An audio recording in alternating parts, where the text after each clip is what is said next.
Subhanallahi bukratan wa asila. La ilaha illallah wallahu akbar. Allahu akbar walillahil hamd. Alhamdulillahilladzi ja'ala as-sa'adata fi suhbati as-su'ada wa afada min ulumihi wa asrarihi ala qulubil 'arifin wal awliya. Asyhadu an la ilaha illallah wa asyhadu anna Muhammadar Rasulullah fi kulli lamhatin wa nafasin 'adada ma wasi'ahu Allah.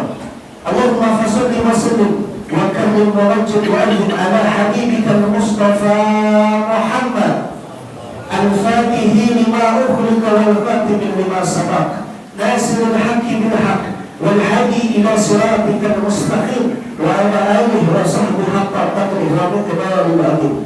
Fa ya ayyuhal hadirun usikum wa nafsi bi taqwallah faqad fazal muttaqun. Qala Allah ta'ala fil Qur'anil Karim, a'udzu billahi minasy syaithanir rajim. Bismillahirrahmanirrahim. Qad aflaha man tazakka wa zakara isma rabbih fasalla. Wa qala an-nabiy sallallahu alaihi wasallam, la yuqbalu imanun bila amalin wa la amalun bila imanin. Hadirin jamaah salat Idul Fitri yang dirahmati dan dicintai oleh Allah Subhanahu wa taala. Ramadan telah pergi meninggalkan kita hadirin. Ramadan telah pergi menjauh dari kita. Di dalam kitab Nurul Nasir dijelaskan, ketika tadi malam dipetikkan kalimat takbir, langit menangis ketika Ramadan, ahli kubur menangis ketika Ramadan, bangsa malaikat menangis ketika Ramadan. Tidaklah kita itu bersedih hadirin ketika Ramadan. Allahu Akbar, Allahu Akbar, Allahu Akbar wa lillahil hamd. Hadirin jemaah rahmat Allah Subhanahu wa taala. Allah Subhanahu wa taala berkata dalam hadis qudsinya, barang siapa orang yang selesai mengerjakan 2 rakaat salat di hari raya itu, maka Allah menanyakan kepada bangsa malaikat, wahai malaikat, apa yang perlu aku berikan kepada hamba-hambaku? Malaikat mengatakan, berikan mereka upahnya ya Allah. Maka Allah pun mengatakan di hadapan malaikat, wahai malaikat, aku jadikan kalian sebagai saksi bahwa aku telah mengampuni hamba-hambaku yang telah selesai mengerjakan sholat sunnah 2 rakaat di hari raya itu. Allahu Akbar, Allahu Akbar, Allahu Akbar walillahil hamd.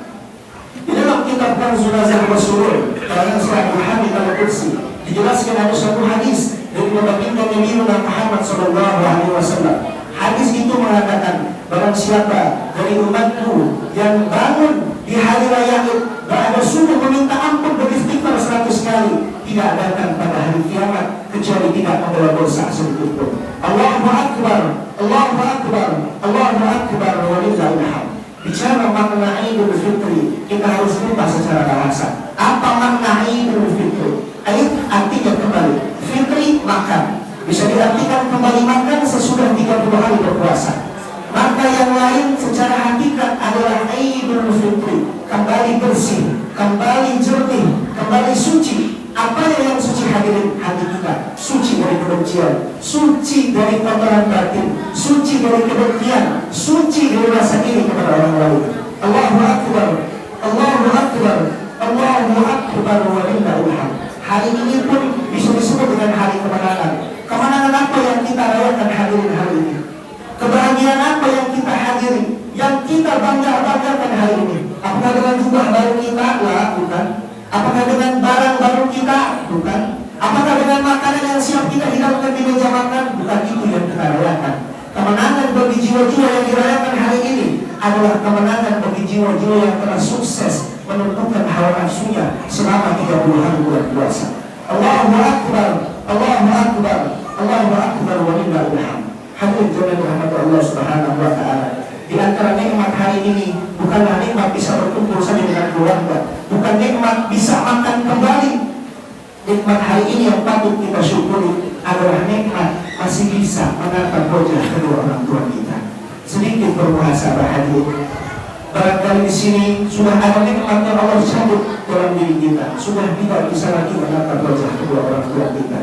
Kalau dulu kita pergi ke masjid-masjid untuk melakukan hari raya, kita berangkat bersama mereka, sholat di samping mereka, ruku sujud di samping mereka. Kalau biasa selesai hari raya, kita menghampiri rumah mereka, mencium tangan mereka, mengecup kening mereka, mencium pipi mereka, meminta maaf kepada mereka. Tak ada hari ini sosoknya hadirin.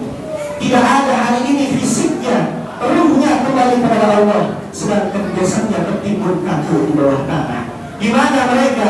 Kemana mereka? Mereka telah menghadap kepada Allah Subhanahu wa Ta'ala. Barangkali hadirin, kita yang rindu dengan masakan mereka, rindu mengecup keningnya. Tak ada hari ini. Kalau dahulu selesai dari majelis ini, kita cari tangan untuk dicium. Hari ini tak ada fisiknya hadirin. Barangkali selesai dari majelis sholat ini, biasa kita menghampiri rumah mereka. Mereka sudah duduk rapi di ruang tamu menunggu anak cucunya. Hari ini kita hanya bisa datang ke makam mereka, menabur bunga di atas makam mereka. Allahu Akbar, Allahu Akbar, Allahu Akbar, walillahil hamd. Nikmat rahmat Allah Subhanahu wa Ta'ala. Nikmat terbesar hari ini bukan hanya nikmat masih ada kedua orang tua kita, tapi nikmat masih bisa ruku dan sujud pada hari ini. Allahu Akbar, Allahu Akbar, Allahu Akbar, walillahil hamd. Nabi SAW mengatakan dalam hadisnya, zikrul anbiya minal ibadah, wa zikrul salihin kafaratu, wa zikrul maut sadaqatu, wa zikrul kubur yuqarribukum minal jannah. Zikrul anbiya minal ibadah, mengingat para nabi adalah ibadah. Wa zikrul salihin kafaratu, mengingat orang-orang soleh sebab turunnya ampunan Allah. Wa zikrul maut sadaqatu, mengingat kematian pahalanya sama seperti pahala sedekah. Wa zikrul kubur yuqarribukum minal jannah, mengingat alam kubur mendekatkan kita dengan surga Allah Subhanahu wa Ta'ala. Allahu Akbar, Allahu Akbar, Allahu Akbar, walillahil hamd. Hadirin jamaah salat Idul Fitri yang dirahmati dan dicintai oleh Allah Subhanahu wa Ta'ala. Al-Imam Abu Hamid Al-Ghazali mengingatkan kita dalam kitabnya Mukasyafatul Qulub pentingnya mengingat kematian. Kita hari ini masih bisa berangan-angan hadirin, akan panjang umur kita sampai esok, akan panjang umur kita 1 minggu yang akan datang, 1 bulan yang akan datang, 1 tahun yang akan datang. Dahulu orang-orang yang pergi meninggalkan kita pun berpikir hal yang sama, akan sampai umurnya sampai tahun 2025, akan mencicipi Ramadan pada tahun 2025, akan sampai umurnya sampai hari raya Id 2025. Kemana mereka hadirin? Angan-angan, sekadar angan-angan, doanya tertolak di langit. Kemungkinan jasadnya sudah tertimbun kaku di bawah tanah. Allahu Akbar, Allahu Akbar, Allahu Akbar, walillahil hamd. Allah Subhanahu wa Ta'ala dalam Al-Quran mengingatkan kita, kullu nafsin dha'iqatul maut, setiap yang bernafas akan mencicipi kematian. Nabi mengatakan al-maut hanya syarat, matinya seseorang tergantung kebiasaannya. Kita yang hidup fardu ain hukumnya wajib mengambil pelajaran kepada orang-orang yang sudah wafat. Bagaimana nanti hadirin kondisi seorang ketika menjemput sakaratul maut? Dijelaskan oleh Imam Ibnu Qayyim al-Jauziyah dalam kitabnya Ar-Ruh. Beliau mengatakan ketika seorang hamba mencicipi sakaratul maut, seorang hamba sedang tidak sadar kalau dirinya mencicipi sakaratul maut. Ketika roh keluar dari jasad, jasad kita dimandikan, ruh kita menyaksi jasad dimandikan. Ruh kita mengatakan di hadapan Allah, ya Allah, aku sedang bermimpi, ya Allah. Selesai jasad dimandikan, lanjut dikafani. Jasad dikafani, ruh kita menyaksi jasad kita dikafani. Ruh kita mengatakan, aku sedang bermimpi, ya Allah. Selesai dikafani, dihantar ke masjid mushola terdekat untuk disolatkan. Jasad kita disolatkan, ruh kita menyaksi jasad disolatkan. Ruh mengatakan, aku sedang bermimpi, ya Allah. Selesai disolatkan hadirin, dimasukkan ke dalam keranda, dibopong ke pemakaman untuk dimakamkan. Jasad dibopong ke pemakaman, ruh menyaksi jasad dibopong ke pemakaman. Ruh kita mengatakan, aku sedang bermimpi, ya Allah. Sampai hadirin di depan makam kita, digotong, dimasukkan ke dalam liang lahan 2 kali 2 meter, ditutup dengan papan, ditimbun dengan tanah, ditancapkan batu nisan di atasnya. Ruh masih belum sadar, ruh kita masih mengatakan, aku sedang bermimpi, ya Allah. Barulah mulai orang-orang yang bertakziah pergi meninggalkan kita. Dalam hadis, si mayit masih terdengar suara sebar orang-orang yang meninggalkan dirinya. Barulah di situ Allah kembalikan ruh masuk ke dalam jasad. Barulah si mayit, bayangkan kalau si mayit itu adalah diri kita, kita baru merasa panik, Kita baru merasa nyesal fa'idha matu intabahu. Manusia ketika hidup semuanya tertidur, mereka akan bangun ketika mereka mati. Allahu Akbar, Allahu Akbar, Allahu Akbar, walillahil hamd. Barulah kita merengek, meminta ampun, meminta tolong kepada orang-orang yang kita kenal. Kita panggil orang-orang yang kita kenal selama kita hidup di dunia. Wahai ayahku, wahai ibuku, wahai anakku, wahai cucuku, wahai tetangga, sahabat, guruku, ada di mana ini? Fa'aina tadhabun? Kau dibawa kemana aku pergi? Amalku belum cukup menghadap kepada Allah. Matiku dalam keadaan suul khatimah. Kau dibawa kemana aku pergi? Fa'aina tadhabun? Tak ada artinya mereka tersebut ketika ruh keluar dari kawan-kawan. Tidak ada bangsa manusia yang mendengar ilal hayawan wal malaikat, kecuali bangsa hewan dan malaikat. Terakhir kita merengek, memohon, meminta kepada Allah, ya Allah, ya Rabb, bangunkan hamba sebentar saja ya Allah. Hamba ingin sholat, hamba berjanji, hamba ingin sholat ya Rabb. Bangunkan hamba sebentar saja, hamba ingin sedekah ya Allah. Bangunkan hamba sebentar saja, hamba ingin zikir, ingin melakukan amal-amal ibadah. Tak ada artinya rengekan tersebut di hadapan Allah. Allahu Akbar, Allahu Akbar, Allahu Akbar, walillahil hamd. Nabi mengatakan dalam hadisnya yang dinukil oleh Imam Ibnu Qayyim dalam kitabnya Ar-Ruh, kalau si mayit ini saleh, selama hidupnya banyak amalnya, ketika jasadnya dibopong ke pemakaman, ruhnya berteriak dengan nada yang gembira, asrihli ila baiti, asrihli ila baiti, segerakan aku ke rumahku, segerakan aku ke rumahku. Farhan, asyhadu farhan, bahagia ya Allah, aku bahagia, aku bertemu denganmu. Kenapa si mayit ini bahagia? Sebab Allah perlihatkan tempat kembalinya raudhah min riyadil jannah, taman di antara taman-taman surga. Namun kembalikan ke hadirin, kalau si mayit ini berjalan ahli maksiat, pernah zina ketika di dunia, pernah mabuk, belum sempat taubat, matinya suul khatimah. Ketika jasadnya dibopong ke pemakaman, ruhnya berteriak. Kalau jasadnya menggendong anaknya, ia mengatakan, wahai anakku yang menggendong jasadku, tolong berhentilah. Kalau menggendong cucunya, ia mengatakan, wahai cucuku yang menggendong jasadku, tolong berhenti. Jangan kau jauhkan aku dari anak istriku. Tolong berhenti, wahai kerabat, sahabat, guruku yang menggendong jasadku, tolong berhenti. Fa'aina tadhabun? Dibawa kemana aku pergi? Amalku belum cukup. Tak ada artinya rengekan tersebut hadirin di hadapan Allah Subhanahu wa ta'ala. Maka dijelaskan di dalam kitab I'anatul Talibin, syarah dari kitab Fathul Mu'in, juz kedua karangan Syekh Abi Bakar Musaqqaf. Di situ dijelaskan setiap malam ruh orang beriman diberikan kebebasan untuk berdiri di depan rumahnya, seraya memberikan nasihat kepada anak cucu yang dia tinggalkan dengan nada sedih 100 kali. Wahai ahli rumahku, wahai orang-orang yang menggunakan pakaianku, wahai orang-orang yang menikmati harta-hartaku, wahai orang-orang yang belum pernah tinggal satu azab dengan kami, tidaklah kalian ingat kepada kami. Bayangkan kalau dia berbicara adalah orang tua kita. Tidaklah kalian menginginkan hadiah amal-amal soleh kalian kepada kami. Tidaklah kalian ingat kepada kami. Kami berada dalam benteng yang kokoh. Ambillah pelajaran dari kami. Hadirin jalan rahmat Allah Subhanahu wa ta'ala. Kelak ketika kita sudah di alam kubur, kalau kita soleh, kita akan didatangi oleh sosok yang wangi, semerbak bercahaya, sangat indah fisiknya. Lalu kita menanyakan kepada sosok tersebut, wahai fulan, siapa engkau, betapa harumnya engkau, betapa indahnya engkau, betapa berkilau bersinarnya engkau di hadapan kami. Siapa engkau sesungguhnya? Sosok tersebut mengatakan, aku adalah wujud amal solehku ketika di dunia.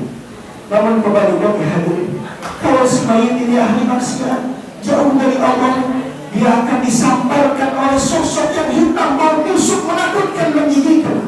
Sampai-sampai kita menanyakan kepada sosok tersebut, wahai fulan, siapa engkau, betapa menakutkannya engkau, betapa menjijikannya engkau, betapa bau busuk harum engkau. Siapa engkau sesungguhnya, wahai fulan? Maka sosok tersebut mengatakan, aku adalah wujud dosa-dosaku ketika di dunia.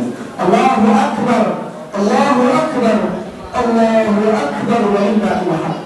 Hadirin jemaah dirahmati Allah Subhanahu wa ta'ala. Maka dijelaskan dalam kitab Fadailul Amal karangan Syekh Maulana Ilyas Al-Kandalawi, Nabi menjelaskan kalau kita akan dihidupkan kembali di alam kubur, ruh kita akan dikembalikan oleh Allah di alam kubur. Kita akan mencicipi kehidupan yang sebentar di alam kubur. Sepersekian detik, sepersekian menit, kita akan dikasih nikmat untuk hidup di alam kubur. Ketika jasad dimasukkan ruh kembali, kita mulai membuka kedua kelopak mata kita ketika kita berada di alam kubur. Kita menoleh ke kanan ke kiri, tidak ada cahaya satu titik pun kecuali kegelapan dan kegelapan. Mulai kita hadirin menggerak-gerakkan badan kita. Kita gerakan siput kita menyenggol papan. Kita gerakan kepala kita menyenggol tanah. Kita gerakan kaki kita menyenggol tanah. Barulah dalam hadis, si main hanya minta mohon kepada Allah, ya Rabb, ayat jadi surya semau, ayat yang perlu ya Rabb, bangunkan hamba sebentar saja. Ya Rabb, hamba mohon kepadamu, bangunkan hamba sebentar saja. Hamba ingin sholat, ya Rabb. Bangunkan hamba sebentar saja, hamba ingin sebentar, ya Allah. Bangunkan hamba sebentar saja, hamba ingin baca Quran, ya Allah. Bangunkan hamba sebentar saja, hamba ingin zikir, ya Allah. Tak ada artinya mengingat tersebut di alam kubur. Allahu Akbar, Allahu Akbar, Allahu Akbar, walillahil hamd. Maka jadikan momentum majelis khutbah ini sebagai momentum penyucian jiwa. Pulang dari majelis ini kita harus bersih hati dari beban kepada orang lain. Pulang dari majelis ini kita harus suci kembali dari iri, dengki, ujub, takabur kepada orang lain. Di dalam kitab Al-Usufiyah karangan Syekh Habibah Al-Usufi di situ dijelaskan, satu waktu Nabi kumpul dengan sahabat, Nabi mengatakan nanti akan ada ahli surga berkumpul bersama kita. Kalau besoknya kumpul lagi Nabi dengan sahabat, Nabi masih mengatakan hal yang sama. Besok malam akan kumpul orang yang menjadi raja di surga berkumpul bersama kita.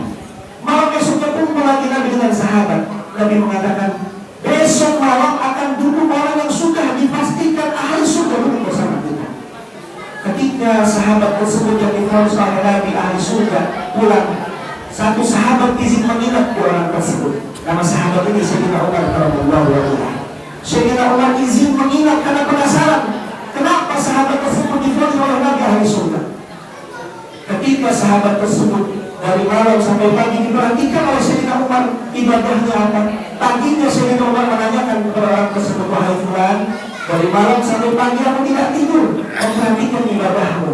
Apa amalan yang menyebabkan engkau masuk surga padahal engkau masih hidup di dunia? Maka orang tersebut mengatakan, wahai Umar, betul apa yang kau katakan. Sholatku biasa saja, zikirku biasa saja, ibadahku biasa saja. Tapi ketahuilah wahai Sayyidina Umar, sebelum aku tidur, aku selalu memohon kepada Allah, ya Allah, sebelum hamba tidur, hamba sudah maafkan orang-orang yang menghina hamba. Ya Rabb, sebelum hamba tidur, hamba sudah memaafkan orang-orang yang merendahkan, menzalimi hamba. Maafkan mereka semua, ya Allah. Maka Sayyidina Umar pun diam lalu mengatakan, wahai fulan, amalanmu ini kecil tapi sulit untuk dilakukan. Allahu Akbar, Allahu Akbar, Allahu Akbar, walillahil hamd. Maka dijelaskan di dalam kitab Tanwirul Qulub karangan Syekh Amin Al-Qurdi, di situ dijelaskan di antara sifat ahli surga adalah mereka yang jasadnya masih hidup tapi hatinya gampang memaafkan orang lain. Hadirin jemaah rahmat Allah Subhanahu wa taala. Maka mari sama-sama kita cross check, sudahkah kita meninggalkan Ramadan dalam keadaan sempurna? Sudahkah kita meninggalkan Ramadan dalam keadaan yang mabrur, diterima amal ibadah kita? Sudahkah kita meninggalkan Ramadan dalam keadaan yang indah? Atau jangan-jangan kita merusak Ramadan kita sendiri dengan berbuka puasa tanpa ada uzur? Atau jangan-jangan kita rusak ibadah puasa kita dengan banyak menghibah orang lain, tidak menjaga kebaikan kita? Allahu Akbar, Allahu Akbar, Allahu Akbar, walillahil hamd. Mari sama-sama kita cross check. Sudahkah ibadah kita karena Allah, untuk Allah, lillahi ta'ala? Atau jangan-jangan selama ini ibadah kita hanya ingin dipuji oleh manusia? Al-Imam Haddad dalam kitabnya Adab Sulukil Murid mengatakan, faman qala anil hulul fakana haba'an mansura. Barang siapa ibadah, rukunnya benar, fikihnya benar, syariatnya benar, tapi selama ibadah hatinya hanya ingin dipuji oleh makhluk, hatinya hanya ingin dipuji oleh manusia, fakana haba'an mansura. Ibadahnya seperti burung bertebaran di langit, tertolak di hadapan Allah Subhanahu wa taala. Allahu Akbar, Allahu Akbar, Allahu Akbar, walillahil hamd.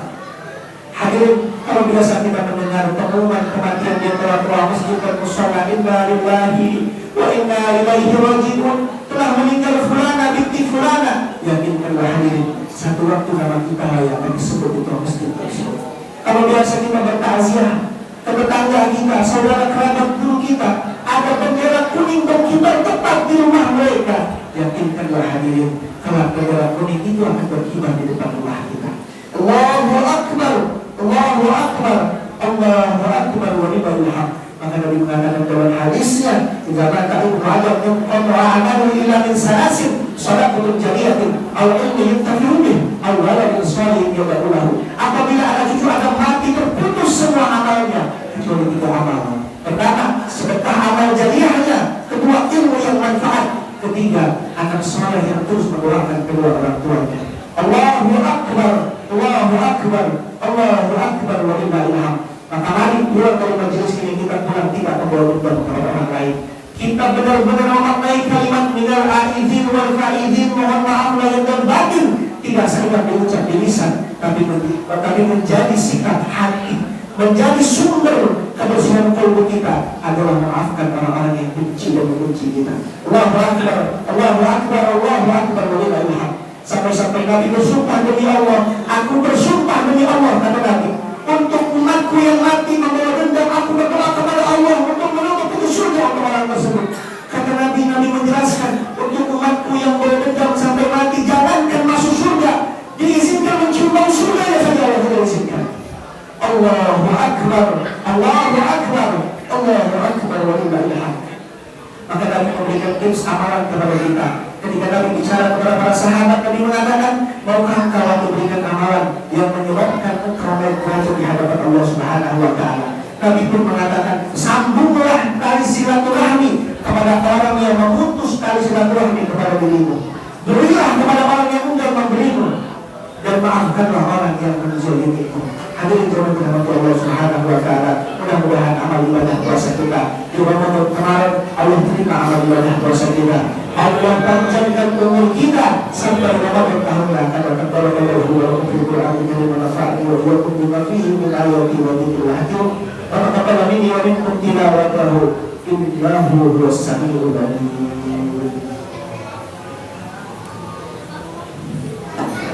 Allahumma sholli ala sayyidina wa habibina wa sayyidina wa maulana Muhammad.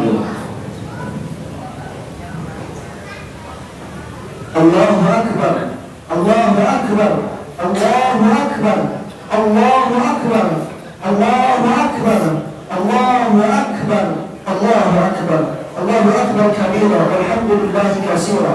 Subhanallahi bukratan wa asila. La ilaha illallah wallahu akbar. Allahu akbar wa lillahi alhamd. Alhamdulillah nahmaduhu wa nasta'inuhu wa nastaghfiruh wa na'udzu billahi min shururi anfusina wa min sayyiati a'malina. Man yahdihillahu fala mudilla lahu wa man yudlil fala hadiya lahu.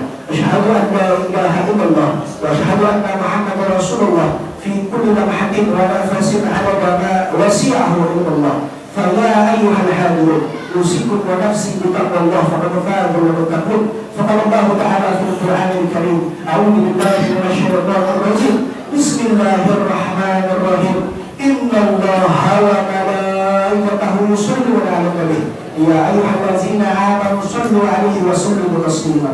اللهم صل على سيدنا محمد وعلى آل سيدنا محمد كما صليت على سيدنا إبراهيم وعلى آل سيدنا إبراهيم وبارك على سيدنا محمد وعلى آل سيدنا محمد كما باركت على سيدنا إبراهيم وعلى آل سيدنا إبراهيم في العالمين إنك حميد مجيد. آمين يا الله يا رب العالمين. اللهم ارحم أمة محمد، اللهم اصلح أمة محمد، اللهم اجبر أمة محمد، اللهم استر أمة محمد، اللهم أعز الإسلام والمسلمين وانصر من نصر الدين واحمل من خذل المؤمنين واحمل أداك وأداء الدين يا حي يا قيوم يا رحمن يا رحيم. اللهم إنا نسألك علما نافعا وقلبا خاشعا ويقينا صادقا وعملا متقبلا برحمتك يا أرحم الراحمين. وصلى الله على سيدنا محمد النبي وعلى آله وصحبه وسلم والحمد لله رب العالمين. عباد الله إن الله يأمر بالعدل والإحسان وإيتاء ذي القربى وينهى عن الفحشاء والمنكر والبغي يعظكم لعلكم تذكرون ولذكر Wassalamualaikum warahmatullahi wabarakatuh. Assalamualaikum warahmatullahi wabarakatuh. Sallallahu alaihi wasallam.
Allah